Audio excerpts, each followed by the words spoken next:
14-year-old suspected of breaking a window gets shot by police. The officer who fired later blamed the shooting on a mix-up, saying he used the wrong gun. CBS 2 investigator Dave Savini obtained the body camera video and reveals what went wrong. How are you? Somebody called and complained about you guys. You guys were involved in something damaging somebody's windows. It's 8:50 in the morning. Quiet South suburban Sauk Village when these two kids, a boy and a girl, both 14, are stopped by police. What? Okay, you guys got your IDs on you? Officer Seth Brown starts questioning the 8th graders about a broken window in the neighborhood. Do me a favor, keep your hands out of your pockets, bro. Just keep your hands out of your pockets. You're coming out here to see friends? Okay.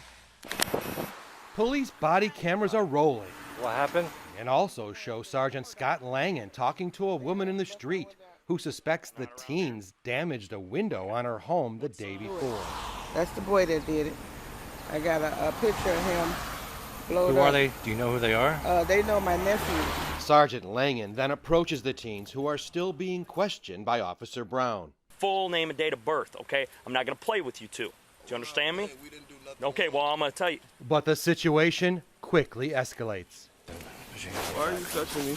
Put your hands behind your back. Put your hands behind your back, man. Why are you touching me? Because you're under arrest. For what? CDP.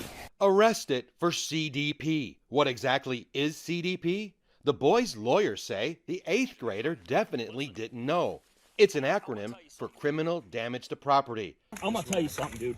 His friend then starts recording it all with her phone. Listen. Or it'll be another charge. You understand me? It'll be another charge, man. Then listen to the conflicting messages from the different officers. One saying, "You'll be let go." The other, "You'll be tased." Right now, it's just her word against your word. Put your hands if you want to make behind it your back another now, charge, or I'm going to tase you. You're going to get charged and let go. But then Officer Brown stays true to his word and uses his taser on the 8th grader, who starts screaming in pain.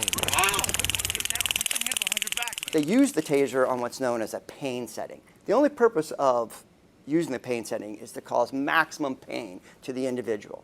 Attorneys Gabe Hardy and Al Hofeld Jr. filed a lawsuit against the Sauk Village Police Department for the teen we are not naming. But it didn't end with the taser. Here's what happened next. Get down. Put your hands behind your back, man. While being shocked by the taser, the teen runs.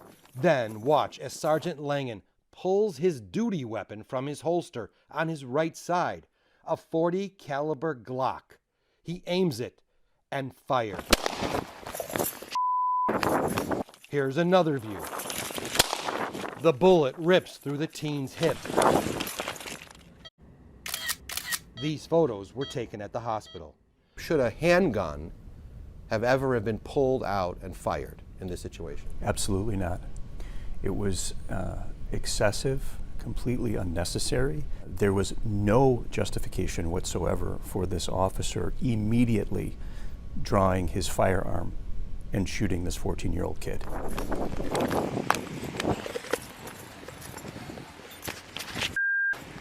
The teen, now bleeding, runs from the officers. Dude. Sergeant Langan catches up and this time pulls out his taser as the teen jumps a fence. Go around the block. He ran around the block. What was this 14-year-old thinking while he was shot and hiding in a yard somewhere? He was afraid they were coming after him. He was afraid they were going to shoot him again. They shot him once for no reason. Why would they not shoot him again? Why did Sergeant Langan shoot? 2 weeks after this March of 2022 incident, Langan was questioned by state police and Cook County prosecutors. In this report obtained by the CBS 2 investigators, he claimed the shooting was an accident. He said he thought he grabbed his taser and didn't realize he grabbed his gun, and stated, "I'm completely sorry. I feel like I let everyone down. I have nothing else to say." Do you think he should have known that he had a handgun in his hand? He certainly should have known they had a handgun in his hand. He pulled the weapon from the holster that holds his handgun. Keep in mind, the handgun in this case, the Glock, is nearly 5 times the weight of the taser. Reckless? Beyond reckless. And that is complete disregard and recklessness by you, the officer, not only endangering the individual that you are firing at, but the public in general. Where he had kept his gun and his taser mattered. Take a look at this photo showing the sergeant's vest. It shows where he carried his taser. Then look at Officer Brown's gear. He had a separate holster on the other side of his body for his taser. There was a life-saving reason for this. A year earlier in Minnesota, an officer grabbed her gun instead of her taser and killed Dante Wright during a traffic stop. To make sure this type of incident didn't happen in Sauk Village, the police chief required officers to move their tasers to the opposite side of their body from their handgun, said Langen in his statement.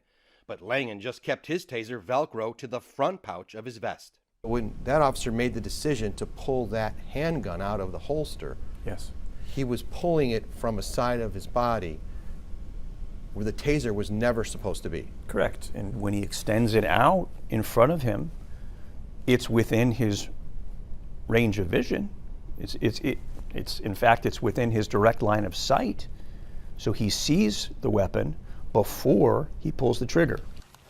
There seems to be other taser-related issues too. Sergeant Langen said the department gave him taser training only 2 or 3 times in the 10 years he carried one. But this department policy says at a minimum, officers should be trained every year. Hey, what's going on, man? The man with his hands up is the boy's guardian. He showed up on the scene after the injured teen, who was still hiding, called him to tell him he'd been shot by police. The ambulance is coming up to check him out, okay? All right. As paramedics arrived, the guardian begins asking police more questions. He's saying you shot him for no reason. No, the girl said she got it on tape. No, everything's on body cam, okay? Like, the whole incident is, okay? Even the emergency medical technician started asking questions. They trying to say that one of y'all shot him or something. All right. One me. Then the teen's handcuff is removed. Hey, let me take that handcuff off.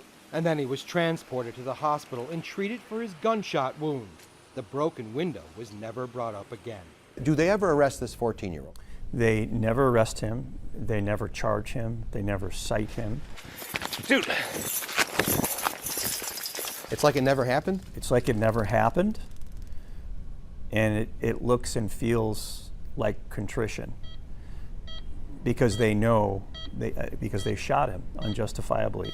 It's now been a year and a half since the shooting, and the police department has yet to even start the disciplinary process. Last month, the Cook County State's Attorney's Office decided not to charge Sergeant Langen. The Sauk Village police chief says he was waiting on that decision before taking any action. Dave Savini, CBS 2 Investigators.